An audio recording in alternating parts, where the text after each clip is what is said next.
Welcome to business breakfast show. Global cues flat గా కనిపిస్తున్నాయి. In fact not much activity. Last night US markets కూడా flat గా close అయ్యాయి. దీంతో ఏషియన్ ఇండిసెస్ అన్నిట్లోనూ ఎటువంటి క్లియర్ డైరెక్షన్ కనపడలేదు. మనం కూడా మన మార్కెట్స్ లో కూడా ఒక ఫ్లాట్ ఓపెనింగ్ నే ప్రస్తుతానికి ఎక్స్పెక్ట్ చేయొచ్చు. సత్యం రామలింగరాజుకు బెయిల్ ఆర్డర్ ను రద్దు చేసి నవంబర్ 8లోగా తిరిగి లొంగిపోవాలని సుప్రీంకోర్టు ఆదేశాలు జారీ చేసింది. అయితే ఈసారి రామలింగరాజుకు బహుశా చర్లపల్లి జైల్లో ఇంతకుముందు కంపెనీ ఇచ్చిన కృషి వెంకటేశ్వరరావు లేరు, ఆయన బయట దర్జాగా తిరుగుతున్నారు. అయితే కొత్త కంపెనీ విక్రమ్ ఆకుల ఈ రూపంలో దొరికే అవకాశాలు కనిపిస్తున్నాయి. ఇప్పటికే కొన్ని కేసులు నమోదయ్యాయి ఇతని మీద. మరికొన్ని వేధింపు కేసులు కూడా విక్రమ్ ఆకులతో పాటు ఇతర మైక్రో ఫైనాన్స్ కంపెనీల మీద నమోదయ్యే అవకాశాలు కనిపిస్తున్నాయి. సో అదే కనుక జరిగితే వీరందరూ రామలింగరాజుకు కంపెనీ ఇవ్వడం ఖాయం. అత్యాశతో అమాయకులను పీడించి వేధించి ఆత్మహత్యలకు పురికొల్పుతున్న మైక్రాసురుల పాపం పండినట్లుగా కనిపిస్తోంది.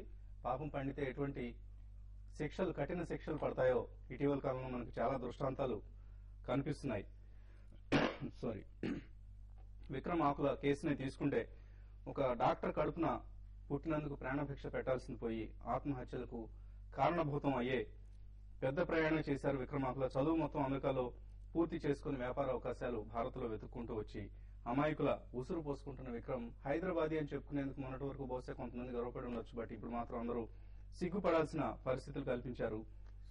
స్టేక్ హోల్డర్స్ తో నిజాయితీగా పారదర్శకంగా వ్యవహరించినట్టు నారాయణమూర్తితో కార్పొరేట్ తులసి మొక్కగా మీడియా కీర్తిస్తూ ఉంటుంది. నారాయణమూర్తితో, ఇన్ఫోసిస్ నారాయణమూర్తితో శుద్ధులు చెప్పించుకునే స్థితికి దిగజారారు. అయితే గతంలో దీనిలో కొంత మీడియా బాధ్యత కూడా డెఫినెట్ గా ఉంటుంది. విక్రమ్ ఆకుల వంటి వారిని హీరోలుగా చిత్రీకరించే ప్రయత్నం చేస్తూ ఉంటారు. సో ఇటువంటి కవర్ స్టోరీలు లేదా లోపల మెసయా ఆర్ మర్చెంట్, మన ఇంగ్లీష్ మీడియాకి చాలా ప్రింట్, న్యూస్ ప్రింట్ అవైలబుల్ గా ఉంటుంది. దేంతో నింపాలో కూడా అర్థం కాదు. సో ఇటువంటి పనులు చేస్తుంటారు ఎక్కువగా. సో వాళ్ళని ఒక హీరోలుగా కీర్తిస్తున్న తర్వాత వాళ్ళు ఏదైనా ఎక్కడైనా దొరికిపోతే అప్పుడు అఫ్ కోర్స్ మళ్ళీ టన్నుల కొద్దీ న్యూస్ ప్రింట్ ను వాళ్ళ మీద నెగిటివ్ స్టోరీలు వేయడానికి కూడా మనం సన్నద్ధం అవుతూ ఉంటాం. బట్ ఎప్పటికప్పుడు డ్యూ డిలిజెన్స్ చేసుకుంటూ ఎవరి మీదైనా మనం స్టోరీలు వేయబోయే ముందు నిజంగా వాళ్ళ బిజినెస్ మోడల్లో పారదర్శకత ఉందా, వాళ్ళ బిజినెస్ మోడల్లో హానెస్టీ ఉందా. మైక్రో ఫైనాన్స్ ని తీసుకుంటే బిజినెస్ మోడల్లో చాలా ఫ్లాడ్ బిజినెస్ మోడల్ కనిపిస్తూ ఉంటుంది మనకి. ఇంత అత్యాశతో 40%, 50% రిటర్న్స్ ను, అది కూడా ఎవరి దగ్గర నుంచి బీదా బిక్కి కూలీ నాలి చేసుకునే జనం నుంచి వసూలు చేయాలనుకునే పరిస్థితి ఆ బిజినెస్ మోడల్లో ఎంతవరకు. నారాయణమూర్తి ఇవాళ శుద్ధులు చెప్తున్నారు కానీ ఆయన గతంలో 28 కోట్ల రూపాయలు పెట్టుబడి పెట్టేటప్పుడు ఈ himself is successful, very successful business person. So అటువంటిప్పుడు ఈ బిజినెస్ మోడల్లో ఎటువంటి లోపాలు ఉన్నాయన్నది ఆయన ఒకసారి బేరీ చేసుకుంటే డెఫినెట్ గా అర్థమయ్యేది. ఆయన కూడా అత్యాశతోనే ఇన్వెస్ట్ చేశారు మనలాగే స్మాల్ ఇన్వెస్టర్స్ లానే. సో ఏదైతే మొత్తం మీద మైక్రో ఫైనాన్స్ మీద రాష్ట్ర ప్రభుత్వం ఒక ఆర్డినెన్స్ ని తీసుకొచ్చి ఒక చక్కటి పని చేసింది. ఇది ఒక ఆరంభం మాత్రమే. ఇక్కడ నుంచి ఈ మైక్రో ఫైనాన్స్ సంస్థల బారిన పడ్డ అమాయకులను రక్షించేందుకు ప్రభుత్వం మరికొన్ని చర్యలు తీసుకుంటుందని ఆశిద్దాం. ఇక మార్కెట్స్ పరిస్థితికి వస్తే వాళ్ళ చాలా కార్పొరేట్ రిజల్ట్స్ లైనప్ అయి ఉన్నాయి. United Spirits, Godrej Industries, IFCI, Patni Computers, ఇలా లిస్ట్ చాలా పెద్ద లిస్ట్ కనిపిస్తోంది. ఇవన్నీ కూడా మనకు కార్పొరేట్ రిజల్ట్స్.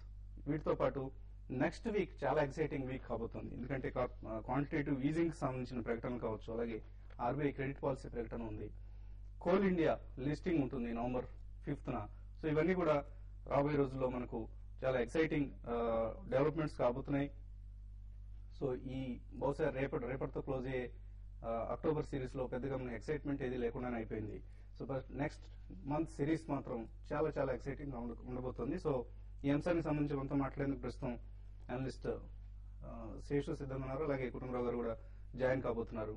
సో శేషు చెప్పండి, ఓవరాల్ గా అక్టోబర్ సిరీస్ ను ఎక్కడ క్లోజ్ చేసే అవకాశం, నిఫ్టీకి ఎటువంటి లెవెల్స్ మీరు సజెస్ట్ చేస్తారు? నిఫ్టీ అయితే చాలా వరకు ఈ సిరీస్ మొత్తం కూడా ఫ్లాట్ గా ఉంది. నెక్స్ట్ 2 days కూడా మార్కెట్ ఫ్లాట్ గా ఉండే అవకాశం కనపడుతుంది. పెద్దగా ఇక్కడ నుంచి అప్ సైడ్ ఉండకపోవచ్చు.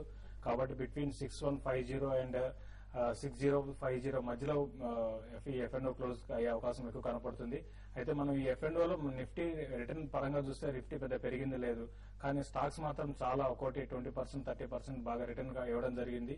ఇంకోటి ఏంటంటే మార్కెట్ నిఫ్టీ పెరిగినప్పుడు నిఫ్టీ ఒక రోజు 100 పాయింట్స్ పెరిగినప్పుడు మిడ్ క్యాప్ ఆగిపోతున్నాయి. నిఫ్టీగా ఆగిపోయిన ఈ విధంగా ఫ్లాట్ గా ఉంటూ ఒక 10 పాయింట్స్ ప్లస్ ఆర్ మైనస్ ఉన్నప్పుడు స్మాల్ అండ్ మిడ్ క్యాప్ లో ఇన్ని రోజులు ఏవైతే పెరగకుండా ఉన్నాయో, వాల్యుయేషన్ లో అట్రాక్టివ్ ఉన్నాయో అటువంటి స్టాక్స్ లో అంతా మనీ కూడా రావడం జరుగుతుంది. కాబట్టి ఏంటంటే నేను కూడా ఈ సిరీస్ లో మనం నిఫ్టీ ఇంత పెరిగింది లేకపోతే ఇంత మైనస్ ఉందని ఆలోచించుకోవడం కన్నా స్టాక్స్ ఒకటైతే 30% దాకా, మరీ ముఖ్యంగా దేనా బ్యాంక్ అయితే ఒక 20% దాకా 20-25% దాకా పెరగడం జరిగింది. ఈ విధంగా చిన్న బ్యాంక్స్ తర్వాత కొన్ని అదర్ మంచి రిజల్ట్ అనౌన్స్ చేసిన కంపెనీస్ బాగా పెరగడం జరిగింది. నేను కూడా మీ F&O క్లోజింగ్ పెద్దగా మేజర్ చేంజెస్ అనేది ఉండే అవకాశం లేదు. ప్రాబ్లీ నెక్స్ట్ వీక్ మార్కెట్ ఒక డైరెక్షన్ తీసుకునే అవకాశం కనపడుతుంది. క్రెడిట్ పాలసీ ఉంది, గ్లోబల్ కూడా క్వాంటిటేటివ్ ఈజింగ్ మీద ఒక డెసిషన్ తీసుకునే అవకాశం ఉంది. ఇవన్నీ దృష్టిలో పెట్టుకుంటే నెక్స్ట్ వీక్ మార్కెట్ లో ఒక ఏదైనా upside or downside ఉండే అవకాశం ఉంది. నెక్స్ట్ కపుల్ ఆఫ్ ట్రేడింగ్స్ లో పెద్ద మేజర్ చేంజెస్ ఉండకపోవచ్చు. తర్వాత ఇంకోటి F&O క్లోజింగ్ ఈ రోజు రేపు లాస్ట్ 2 డేస్ ఉన్నాయి కాబట్టి మార్కెట్ లో వాలటాలిటీ అనేది కొంచెం పెరిగే అవకాశం ఉంది. దీంతో పాటు వాల్యూమ్స్ కూడా బాగా జనరేట్ అయ్యే అవకాశం ఉంది. తర్వాత రోల్ ఓవర్స్ ఏ విధంగా ఉంటాయి, ఈ రోజు రేపు రోల్ ఓవర్స్ ఏ విధంగా ఉంటాయి, దాన్ని బట్టి నెక్స్ట్ మార్కెట్ డైరెక్షన్ ఉండే అవకాశం కనపడుతుంది. అలాగే SKS మైక్రో ఫైనాన్స్ సంబంధించి మనం షేర్ హోల్డర్స్ ను గత కొద్ది కాలంగా ఎస్పెషల్లీ లాస్ట్ 2 వీక్స్ నుంచి అయితే చాలా తీవ్రంగా హెచ్చరిస్తూ వస్తున్నాం. కంపెనీకి దూరంగా ఉండండి, ఇందులో నుంచి ఎగ్జిట్ కండి అని కూడా చెప్తున్నాం. అదే విధంగా మార్కెట్ కూడా పనిష్ చేస్తుంది. అధిక వడ్డీ రేట్లు అలాగే దౌర్జన్యకరమైన పద్ధతులతో పీడించి మరి అమాయకుల దగ్గర నుంచి డబ్బు వసూలు చేసే పద్ధతులు, ఇవన్నీ కూడా మైక్రో ఫైనాన్స్ ఇండస్ట్రీకి చాలా బ్యాడ్ నేమ్ తెచ్చిపెట్టాయి. దీనికి బాధ్యత వహించాల్సింది మాత్రం క్రిస్టల్ క్లియర్ గా విక్రమ్ ఆకుల వంటి వారు. ఎందుకంటే ఆయన మైక్రో ఫైనాన్స్ పైనీర్ గా మనందరం కీర్తించడం జరిగింది. సో ఇప్పుడు ఈ పరిస్థితి కూడా ఆయనే కారణం అవుతున్నారు. కుటుంబంలో ఓవరాల్ గా మైక్రో ఫైనాన్స్ మీద ఇప్పుడు తీసుకుంటున్న చర్యలు ఏవైతే ఉన్నాయో భవిష్యత్తులో ఇండస్ట్రీని ఎటువైపు లీడ్ చేయబోతున్నాయి? ఒక్కటండి, ఒక విధంగా నేను అనుకోవటం ఈ పరిణామాలన్నీ కూడా ఇండస్ట్రీకి మంచిదే అని చెప్పేసి అని అంటాను. ఎందుకంటే ఇంతవరకు ఏదైతే ఆర్గనైజ్డ్ సెగ్మెంట్ లో మేము మనీ లెండర్స్ ని రీప్లేస్ చేస్తున్నాము అని చెప్పేసి వచ్చారో, వీళ్ళ మోడల్స్ తోటి huge internal rate of return చూపించి దాదాపు 22% 28% రిటర్న్ ఇవ్వగలం అని చెప్పేసి వెంచర్ క్యాపిటలిస్ట్ని ఇట్లు ఫౌండేషన్స్ ని అందరినీ కూడా అట్రాక్ట్ చేసి ఫర్ ప్రాఫిట్ మోడల్ తీసుకొచ్చేసి ఆర్బీఐలో మాకు ఒట్టి ఎన్బిఎఫ్సి కిందే కంట్రోలింగ్, ఎందుకంటే డిపాజిట్స్ యాక్సెప్ట్ చేయట్లేదు కాబట్టి అని చెప్పేసి అని క్లెయిమ్ చేసుకుంటూ వచ్చారు. అయితే ఇప్పుడు ఈ రెగ్యులేషన్స్ స్టేట్ గవర్నమెంట్స్ వివిధ స్టేట్ గవర్నమెంట్స్ తీసుకుంటున్న చర్యలు ఉన్నాయండి. ఓవరాల్ గా పబ్లిక్ ల్యాష్ ఏదైతే ఉందో ఇవాళ మైక్రో ఫైనాన్సెస్ కంపెనీస్ పైన చూస్తూ ఉంటే కనుక ఈ కంపెనీస్ అన్ని కూడా నేను అనుకోవటం ఇంట్రెస్ట్ రేట్స్ తగ్గించడం కానీ అలా ఓవరాల్ బిజినెస్ మోడల్ కూడా అండ్ గవర్నమెంట్ దగ్గర నుంచి రెగ్యులేటరీ చేంజెస్ వచ్చేసి డిపాజిట్ బేస్డ్ ఎన్బిఎఫ్సిస్ కింద కన్వర్ట్ అయ్యి నేను అనుకోవటం మాత్రం for industry in the long run it is going to be a good thing అనమాట. అండ్ గ్రీడీనెస్ అనేది ఇవాపరేట్ అయిపోతుందని అనుకుంటున్నా. వన్స్ గ్రీడీనెస్ అంటూ పోతే కనుక they will become more or like తర్వాత ఫ్యూచర్ లో ఒక స్మాలర్ బ్యాంక్ కింద ట్రాన్స్ఫార్మ్ అవడానికి కూడా ఈ మైక్రో ఫైనాన్స్ కి ఒక రోడ్ మ్యాప్ అంటూ ప్రిపేర్ కావచ్చు ఆర్బీఐ దగ్గర నుంచి.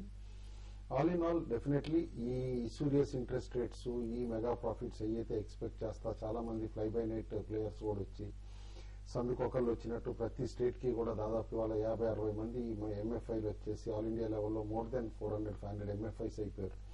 వీటిలో కూడా కాస్త వీడింగ్ అవుట్ ప్రాసెస్ అయిపోయి very limited number of players with lower margins and at attractive interest rates to the society అని చెప్పేసి కూడా అనుకుంటున్నాయి. అండ్ మోర్ ఓవర్ కాంపిటీషన్ కూడా కాస్త ఇంక్రీజ్ అయ్యి, ఎందుకంటే ఇవాళ బట్టబయలైందనమాట ఇంత మార్జిన్స్ తోటి ఆపరేట్ చేస్తున్నారు అని చెప్పేసి అని ఆ వీడింగ్ అవుట్ ప్రాసెస్ అంతా కూడా లీడ్ చేస్తుంది ఈ చేంజెస్ ఏదైతే ఇప్పుడు వస్తున్నాయి అని చెప్పేసి అని అనుకుంటున్నాను. అలాగే మైక్రో ఫైనాన్స్ బాధితులు ఎవరైతే ఉన్నారో ఆ బాధితులకు మీడియా మొత్తం బాసటగా నిలుస్తుంది. టీవీ5 ప్రత్యేకించి చాలా అగ్రెసివ్ గా దీని మీద క్యాంపెయిన్ నిర్వహిస్తూ వస్తుంది. సో టీవీ5 మీకు ఏదైనా కష్టాలుంటే ఇప్పుడు ఆర్డినెన్స్ అండ కూడా బాధితులకు ఉంది. ఏదైనా కేసు పెడితే ఇమీడియట్ గా మీ మీద ఎవరైతే దాడికి వచ్చారో ఎవరైతే వసూళ్లకు మీ మీద వచ్చి మిమ్మల్ని వేధిస్తున్నారో వాళ్ళని తీసుకెళ్లి జైల్లో పెట్టే ప్రొవిజన్ ను ఈ ఆర్డినెన్స్ కల్పిస్తుంది. సో తప్పకుండా ఆర్డినెన్స్ కల్పిస్తున్న రక్షణను వినియోగించుకోండి. ఎవరు బెంబేలెత్తొద్దు.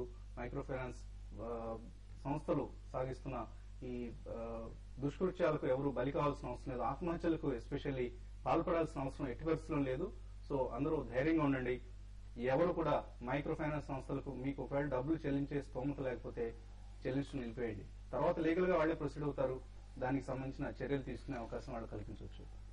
ఇప్పుడు చిన్న బ్రేక్ తీసుకున్నాం.